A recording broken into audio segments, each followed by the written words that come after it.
Sayyidina Ali itu diantara sebabnya beliau dekat Allah itu karena muamalahnya sama Allah itu benar. Di antara muamalah itu yang diriwayatkan di kitab Ar-Risalah itu syariah adalah masyhur itu. Kafani izzan antakuna li robban wa kafani fakhron an aku nalaka abdan. Tiap malam ya beritanya itu. Ya Allah, saya sungguh sangat mulia karena engkau yang jadi Tuhan. Coba kalau saya dituhani manusia yang mati atau dituhani siapa yang mati juga. Wa kafani fakhron an aku nalaka abdan. Saya ini bangga sekali karena jadi budak, jadi hamba zat yang tidak mati. Jadi pakem-pakem yang menjadi masyrob kalau dalam bahasa tasawuf itu yang menjadikan wali. Sehingga yang dikatakan ibadah itu apa? Ma'rifatullah. Mengenali Allah secara benar. Jadi jangan kira wali-wali dulu terus terlalu istiqomah, ada juga. Mereka punya pakem yang menjadikan Allah itu ridho.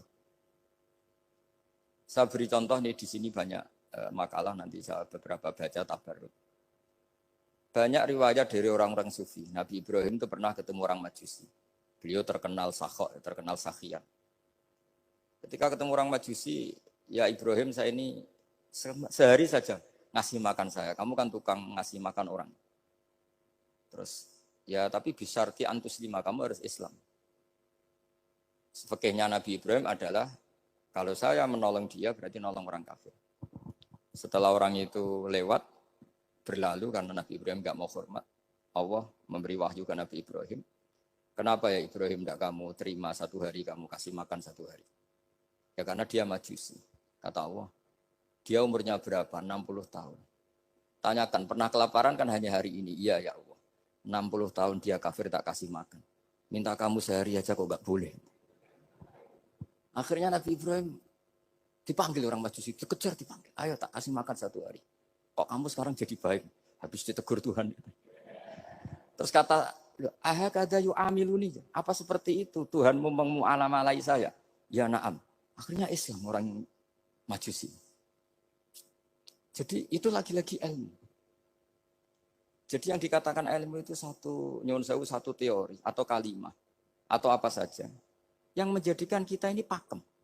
Meskipun pakem itu kadang sulit diterima orang-orang khusyuk.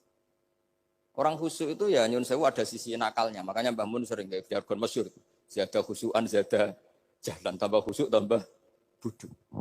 Bukan bodoh dengan makna salah itu enggak. Memang kadang terus anti ilmu. Misalnya gini, ini contoh yang karena saya ini mengkhidmati ilmu, saya beri contoh yang urusan ilmu. Ada orang sujud diinjek orang fasik, kepalanya diinjek orang fasik. Terus si orang yang sujud tadi ini ada di Sahih Muslim, juga ada di Ihya. Wallahi la yaghfirullahu laka. Pakai sumpah, wallahi la yaghfirullahu laka. Allah langsung mewahyukan ke Nabi fi hadzal zaman, fi tilkaz zaman atau fi dzalikaz zaman. Mang dalladzi yata'alla alayya alla aghfira li fulan qad ghafartu lahu wa ahbattu amalak. Katakan ke orang itu, siapa yang mencatut nama saya yang hanya berstatus tidak memaafkan. Itu enggak fair. Saya ini Tuhan kok bisa yaghfir, bisa yu'adzib. Kok sifat saya tinggal satu yu'adzib itu gimana? Dicatut separuh itu Allah tidak terima. Tapi kalau kita baca Quran, saya ini sama orang fasik ya benci. Saya ini orang soleh, setidaknya pura-pura soleh lah. Karena di depan para kiai. Tapi mau tidak mau. Ketika Allah mensifati dirinya tentang orang munafik gimana? Wa yu'adzibal munafiqina insya'a au yatub. Itu cocok tidak cocok. Potensi memberi tobat itu ada. Meskipun sama kalau orang munafik, tapi ya tetap bacanya wa yu'adzibal munafiqina ya insya'a au yatub. Rasulullah kayak apa bencinya dengan Wahsy karena qatilu Hamzah. Tapi Nabi tunduk sama konstitusi Quran. Laisa laka minal amri syai'un aw yatuba alaihim aw yu'adzibahum. Akhirnya Allah malah memberi tobat sama qatilu Hamzah yaitu Wahsy. Ini pentingnya baca lagi. Kalau kita tidak baca, hanya khusyuk saja, tidak baca, pasti sama orang yang menginjak orang sujud tadi, yang nginjak pasti salah, nggak dimaafkan. Bongso pasti. Pertanyaannya adalah, betulkah Allah punya sifat satu, yaitu yu'adzib? Makanya kalau kita baca, misalnya baca Quran, walillahi mulkus samawati wal ard, ya sudah, yaghfiru liman yasha wa yu'adzibu man yasha. Kalau nuruti rasa kita, ya inginnya ke kita, yaghfir, ke orang lain yu'adzib. Tapi Tuhan kan nggak terima. Saya ini Tuhan kok didikte makhluk saya ini gimana? Nggak bisa. Sehingga ya ini lagi-lagi ilmu. Makanya saya cocok nggak cocok itu suka baca. Saya suka sekali baca. Mulai ulama dulu, ulama modern, setengah dulu. Mulai ulama yang kedunian sampai setengah kedunian. Suka. Saya dulu tuh gak suka uang. Karena saya memang tadi, mbah saya dari bapak itu wali Mas Tadi. Kalau tadi Mas Nadif jujur, mulai Mbah Soleh itu suka bully mertuanya. Jadi saya alhamdulillah dia jujur. Jadi, Mbah Soleh itu menantunya Raden Asnawi. Itu ya bully-bulian sama ini terus ditiru beliau ini. Itu gak suka sebenarnya. Saya itu ya pokoknya tadi kalau orang daftar wali itu kan gak suka sama. Karena mereka nangis ketika Allah ngendikan wa akridu wa atau ayat-ayat anfiku atau orang baik disifati wa akridu wa qardan hasanah. Itu hadal khitab li ahlil jibdi wasarwah. Ini khitab untuk orang kaya. Kalau isin Gusti jenengan nampen ngongkon infak kok kalau diinfaki. Jenengan nampen ngongkon ngamal kok kalau di ngamali. Jadi maka yuhibbunal mal, mereka tidak suka harta. Walakin liyana luladzatal khitab bil infak, dan itu harus kaya dulu untuk bisa infak. Jadi itu uniknya. Akhirnya saya Imam Sa'roni penting juga kaya. Jadi wali untuk suka harta itu nunggu diperintahkan Allah. Alhamdulillah kita enggak, sudah wali dulu karena sudah senang harta wali. Jadi kayaknya keren kita dibanding wali-wali itu. Artinya wali itu tahu pentingnya harta setelah jadi wali. Kita alhamdulillah mulai kecil sudah tahu pentingnya harta. Kayaknya kita lebih wali. Imam Syafi'i itu dulu gak suka sama orang kaya. Saya berkali-kali ceritain. Karena dia dididik Sufyan As-Sahri, Sufyan bin Uyainah. Tapi ketika ketemu Imam Malik itu kaya raya. Meskipun dia hidupnya sederhana, tapi kaya raya. Pas beliau mau, Imam Syafi'i dia agak-agak sopan kalau sekarang tanya, setelah jenengan ilmu yang saya harus ambil siapa? Kata Imam Malik, yang sealim saya itu sudah meninggal Abu Hanifah, tapi muridnya masih, namanya Muhammad bin Hasan Asy-Syaibani. Kamu datang ke sana. Malam itu Imam Malik dikasih uang 500 dinar. Padahal 1 dinar itu 4,25 gram. Bisa dihitung berapa ratus juta. Terus paruhnya dikasihkan Imam Syafi'i. Nah, tidak kasangoni. Pagi-pagi diajak ke Baki. Dulu Baki itu ada kafilah rental unta. Mana kafilah yang mau ke Irak? Kita. Ya sudah ini antar. Tak bayari. Diantar Imam Syafi'i. Diantar ke Imam Muhammad bin Hasan Asy-Syaibani di Irak. Itu ketemu Muhammad bin Hasan Asy-Syaibani pertama itu apa? Beliau itu kalau ngitung uang di meja. Emas-emasnya di meja, uangnya dolar, semuanya di meja. Tambah kaget. Ini saya sama Imam Malik ingkar, ini malah lebih parah lagi. Kata Muhammad bin Hasan Asy-Syaibani, atak jabu min hadza. Kamu kagum dengan ini merasa aneh? Iya. Ya sudah ini tak kasihkan orang fasik. Bintigo demenan, bintigo judi. Jangan, jenengan saja. Kalau jenengan kan orang soleh dipakai kebaikan. Berarti orang soleh boleh kaya. Angsal-angsal. Semenjak itu Imam Syafi'i kebablasan. Sampai fatwa kiai fakir itu haram. Kiai bisa bikin rumah bagus, bikin rumah jelek. Haram. Suasa al-Islam ya Allah wala yulah. Nah lagi-lagi kebetulan kita sebelum ngaji Imam Syafi'i sudah seperti itu. Jadi ini justifikasi. Lagi-lagi itu ilmu. Seorang lagi-lagi itu akhirnya saya baca kitabnya Imam Sa'roni namanya Al-Minanul Kubro. Itu beliau cerita wa mimma manallahu alaihi. Kesannya kayak orang sombong. Tapi sebetulnya yang sopan itu yang sombong karena Imam Sa'roni kan bilang, kamu harus memaklumatkan diri kalau antum minal ulama il amilin. Kamu termasuk ulama yang amilin. Terus ditanya sama orang-orang, bagaimana kalau nyatanya enggak? Kamu tadi subuh sholat, iya saya sholat. Kamu tadi zuhur sholat, iya saya sholat. Kenapa ketika kamu maksiat ingat terus, ketika kamu taat tidak ingat? Berarti kamu anggap Allah itu menyesatkan kamu tapi tidak pernah ngasih hidayah sama kamu. Pas delok rondo ning dalan kok maksiat, bar salat atau syukur, bar zuhur atau syukur berasa. Berarti kan nyifati Allah, hari ini Allah ngasih saya maksiat. Sementara lupa kalau Allah ngasih sholat zuhur, sholat asar, sholat maghrib, sholat. Oh sudah di situ al-Minanul Kubro, pokoknya orang itu soleh semua. Nah saya itu termasuk orang yang didikte oleh kitab, terbentuk oleh kitab Al-Minanul Kubro. Jadi di situ hidup itu enak semua. Makanya saya itu masih ingat dialeknya dua orang alim.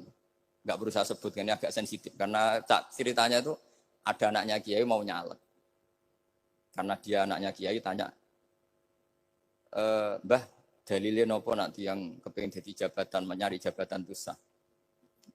Kalau yang jawab tak sebut enggak apa-apa namanya. Jawabnya Mbah Mun, oleh gak apa-apa. Nabi Yusuf juga ada jabatan. Terus beliau baca qalat alni ala khuzainil ardi inni khafifun alim.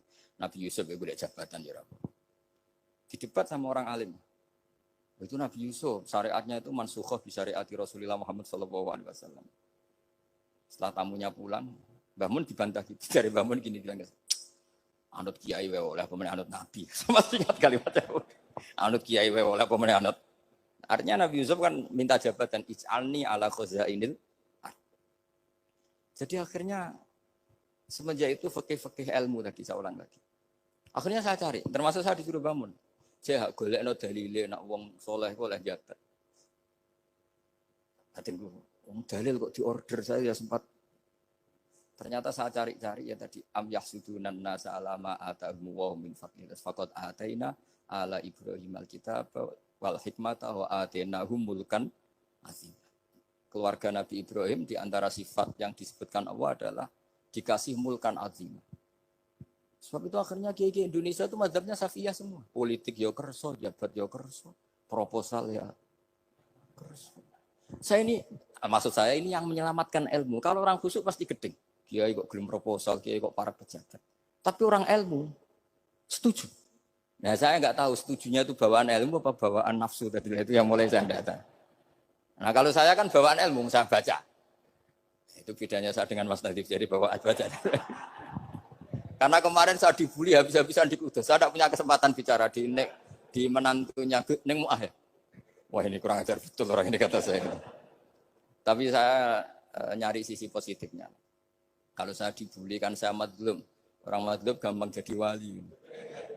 Yang dia bully berarti zalim ya sudah berarti wali saya. Gitu. Nah supaya dia juga wali sekarang tak bully supaya impas gitu. Jadi ini nolong beliau. Jadi saya 22 hari itu kalau habis subuh ke rumah sakit. Tapi kalau asar pulang ngajar. Ya begitu terus. Karena mbah-mbah saya itu sukanya ilmu Masya Allah. Karena ilmu itu penting. Apapun pakemnya para wali itu kalau diingatkan secara ilmu itu terus kayak runtuh. Saya berkali-kali mencontohkan. Dan itu valid, data itu valid. Sufyan bin Uyainah itu orang yang khusyuknya Masya Allah. Gurunya Imam Syafi'i, gurunya Imam Malik. Itu beliau menceritakan dalam kitab Khilyatul Auliya. Nabi Isa itu senengannya itu ceria sekali. Nabi Yahya itu senengannya bersengut, abusan, suka kayak takut akhirat, takut penyakit. Tapi bukan takut corona, enggak ya jelas. Saya akhir-akhir ini fatwa, sekarang jangan baca Uwais Al-Qarani, tapi Al-Qarni. Meskipun saya tahu ada yang baca Qarani di kitab-kitab, ada yang baca Qarni. Tapi sekarang wajib dibaca Al-Qarni sementara. Sekali dibaca Al-Qarani itu nisbatun ila. Iya, jadi makanya ini untuk sementara dibaca, ngikuti yang baca Uwais Al-Qarni. Meskipun di sarah-sarah, bi fathir ra wakila bi sukun, ya sudahlah sekarang harus ijma dulu Al-Qarni ya, karena kalau Al-Qarani itu akhirnya Nabi Isa ditegur sama Nabi Yahya. Mali aro kadohikan ka'anna kata manumin makrillah. Saya melihat kamu kok suka tertawa, seakan-akan kamu merasa aman tidak kena adabnya Allah. Nabi Isa akhirnya balas tanya, Mali aro ka'abisan ka'anna katai asumin rahmatillah, taknatu min rahmatillah. Kowe mbesengut wae koyo dunia orang rahmat, anane corona tok. Padahal ya ono mangan, ono guyon, ono nikmat. Dan itu figur besar, akhirnya kita tahu.